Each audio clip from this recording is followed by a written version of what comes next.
Olá, crianças! A paz do Senhor Jesus! Mais uma vez aqui com vocês, trazendo novidades vindas diretamente do céu para a vidinha de cada um de vocês. Vamos convidar o autor desta grande obra para estar conosco? Vamos lá? Fechem os seus olhos e vamos falar com Deus.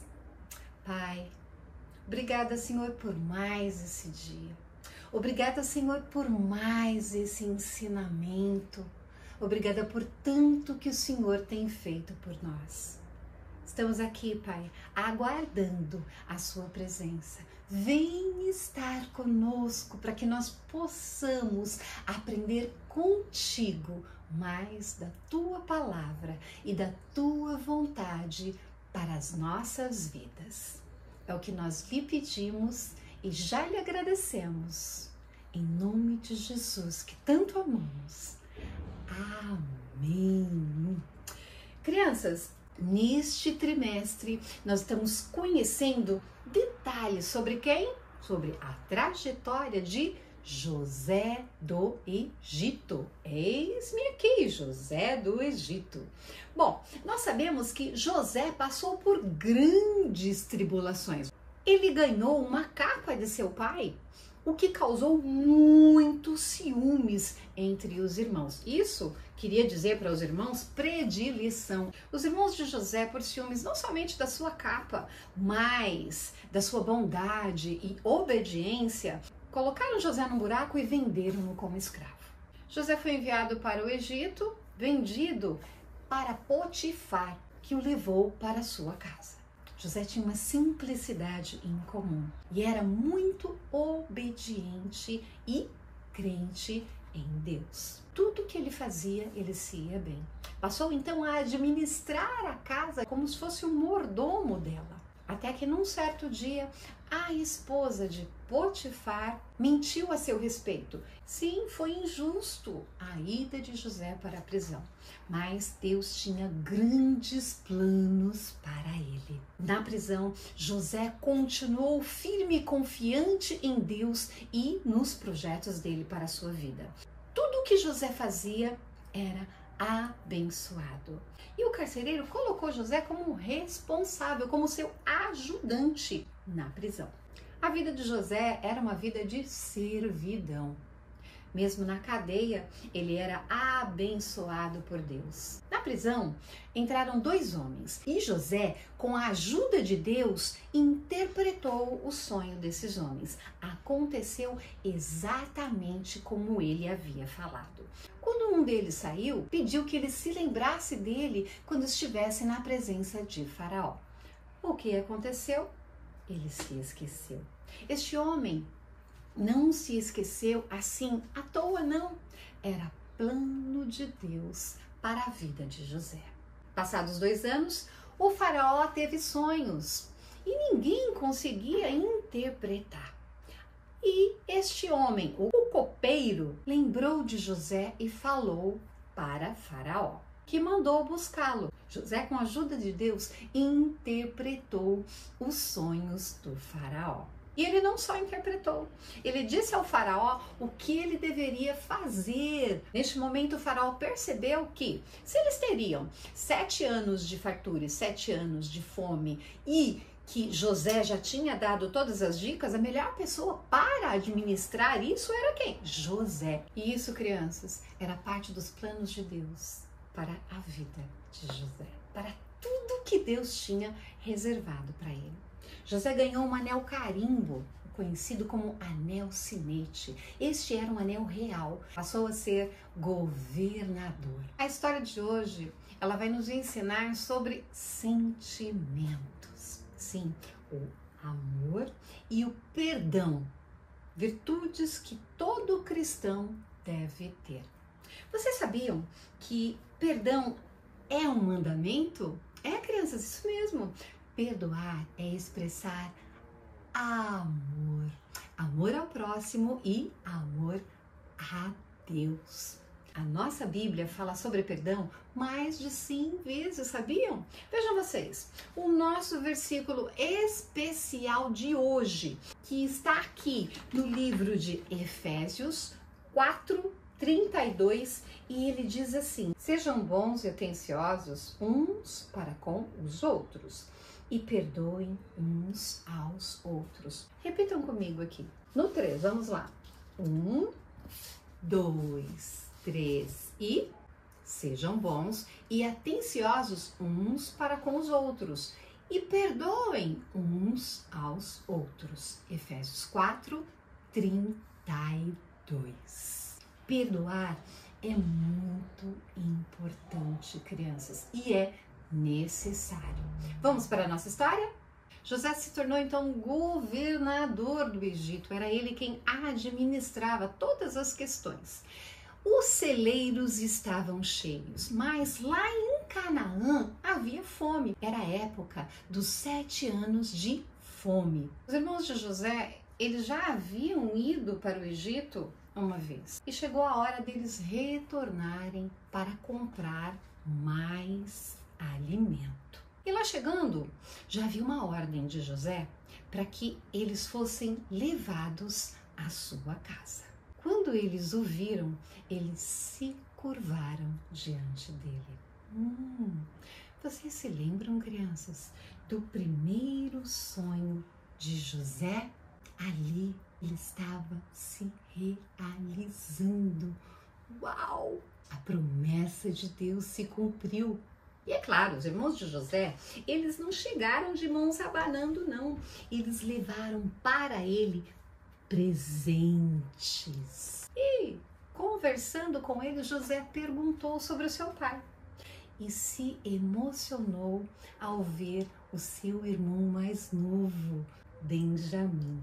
Ele precisou até sair da sala para chorar. Os irmãos de José foram colocados à mesa de forma ordenada, de acordo com a idade deles. É claro que os irmãos, eles estranharam, né, tudo aquilo, mas eles se alimentaram e festejaram aquele momento tão maravilhoso. Enquanto isso, o José, ele queria fazer um teste com os irmãos e ordenou que colocassem o seu copo de prata na bagagem de Benjamim.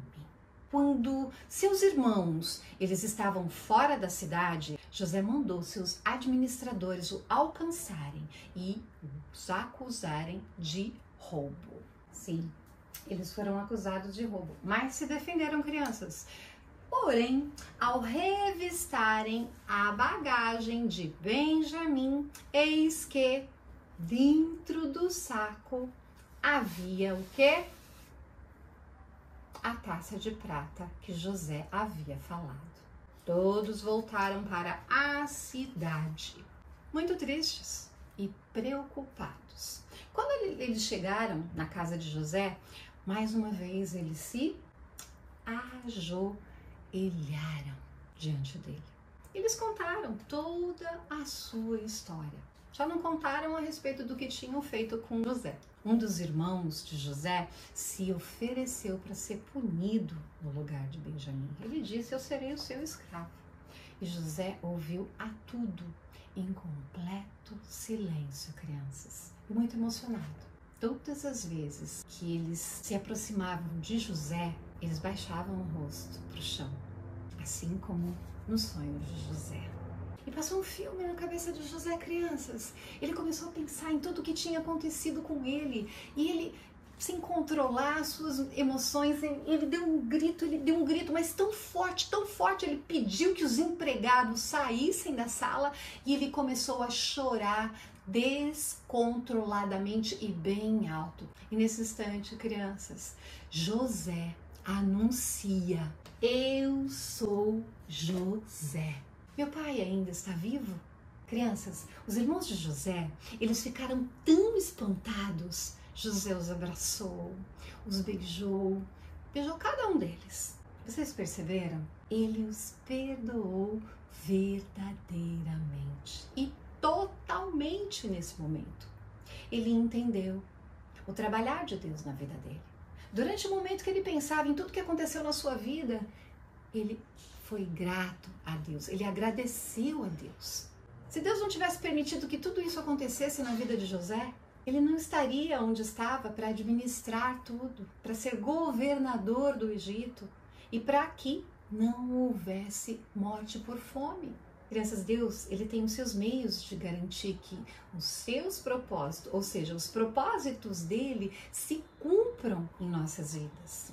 E assim como José permitiu o trabalhar de Deus em sua vida, Deus espera que cada um de nós permita que ele trabalhe. Ele espera, crianças, que nós amemos ao nosso próximo e reconheçamos que todos nós somos pecadores.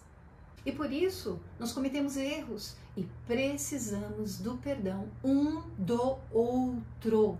E é claro, o nosso maior exemplo está lá na cruz, é o nosso amado Jesus, que falou sobre o perdão em meio ao sofrimento, em meio à dor, aquele sentimento de abandono.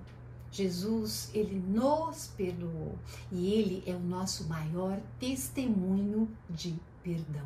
Perdão, crianças, ele é um sentimento que liberta os nossos corações de grandes prisões, como a mágoa, como a inveja, as dores da alma, o medo.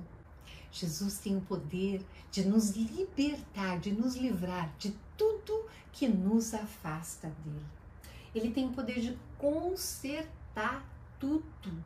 E quando nós expressamos verdadeiro arrependimento pelos erros que nós cometemos e até mesmo pelos sentimentos ruins que nós temos, nesse momento nós enchemos os nossos corações com uma verdadeira sabedoria e o repleto, o completo amor de Deus. E isso sem fazer nada, sem pagar nada, sem fazer nenhum esforço físico. Nós recebemos o perdão de Deus sem merecer, crianças. E é de graça. Ele deu seu único filho como sacrifício para nos salvar. Foi de graça, ele não pediu nada em troca. Ele só nos ama tanto que ele espera que nós nos exercitemos diariamente e perdoemos uns aos outros. Ele espera que nós exercitemos o perdão humano, que é um ato de amor, bondade, humildade e obediência a quem? A Ele. Quando nós amamos a Deus, acima de tudo, crianças, nós também o obedecemos e amamos ao nosso próximo, que são todas aquelas pessoas que convivemos, que conhecemos, que passamos por elas. Não precisa ser um conhecido, não precisa ser uma pessoa que você tenha contato constante. O próximo é todo aquele que está à sua volta. E o que Deus deseja é que você trate ao próximo como você gostaria de ser tratado. Que você faça com o próximo o que você gostaria que fizessem com você. Você gostaria de ser perdoado por algo errado que você fez? Então aprenda a perdoar o seu próximo. Comece a fazer isso hoje e você vai ver o resultado no restante da sua vida. E para você, tô falando com você, eu faço aqui um apelo, vou fazer um pedido muito especial. Você que não conhece Jesus, eu não sei da sua dor, eu não sei o que você passa, mas eu sei que Jesus, ele pode te libertar. E você não precisa pagar nada, é de graça. É só dizer sim para Jesus, recebê-lo como seu Salvador, reconhecer o que ele morreu por você, que ressuscitou e que um dia vem te buscar. Receba ele para estar sempre pertinho, juntinho de você, aí no seu coração. Jesus está te esperando. Hoje é um grande dia de você mudar a sua vida. Vamos orar? Senhor, obrigada mais uma vez, Pai, pela sua presença, pela sua palavra. Obrigada por nos ensinar, Pai, o que nós precisamos aprender para nos tornar pessoas melhores. Senhor, nos ajude a perdoar. Não é fácil, Pai, mas com o Senhor estando ao nosso lado, nos lembrando que nós somos falhos, nós conseguiremos. Obrigada, Pai, por nos ensinar. Obrigada, Pai, por tudo, por tanto. Obrigada, Pai, pelo seu amor. Eu lhe agradeço. Em nome de Jesus. Amém. E essa, crianças, foi a nossa história de hoje. Nós aprendemos hoje que é necessário perdoar. Perdoar por quê? Porque se não perdoarmos, nós não seremos perdoados pelo Pai. Uma liçãozinha de casa para vocês. Abram a Bíblia de vocês e leiam o Pai Nosso. No livro de Mateus, capítulo 6, versículo 9 ao 14. Vocês conhecem esta oração. Fala sobre muitas coisas, mas também fala sobre o perdão. Um beijo no coração de vocês e até a próxima aula. Tchau, tchau!